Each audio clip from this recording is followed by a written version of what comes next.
বন্ধুরা দেখুন, এই লোকটি মাছ ধরার জন্য এক অভিনব পদ্ধতি ব্যবহার করেছে। সে কোনো বড়শির সাথে আটা না গেঁথে তার পুরা শরীরে সুন্দর করে আটা মেখে নেয়। তার এই পদ্ধতি ব্যবহার করার একমাত্র কারণ তার বন্ধুর সাথে বাজি ধরা, আর সেই বাজিতে জেতার জন্য সে এই অভিনব পদ্ধতিটি ব্যবহার করেছে। তারপর সে তার বাজির শর্ত অনুযায়ী পানির মাঝখানে গিয়ে সুন্দর করে বসে পড়ল।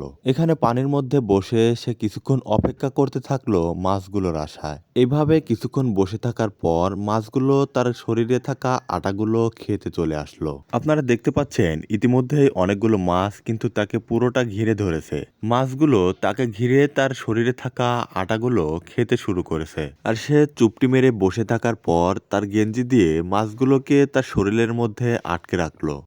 তারপর মাছগুলো যেন ছুটে না যায় সেদিকে লক্ষ্য রেখে তার গেঞ্জি চেপে ধরে সে পানির কিনারায় চলে আসলো। তারপর গেঞ্জির মধ্যে আটকে থাকা মাছগুলো তার গেঞ্জির মধ্য থেকে সে বের করে দিল। প্রিয় দর্শক, তার বাজিটা ছিল এরকম যে সে কোনো মাছ ধরার যন্ত্র ব্যবহার না করে শুধুমাত্র আটা দিয়েই মাছ ধরে আনবে।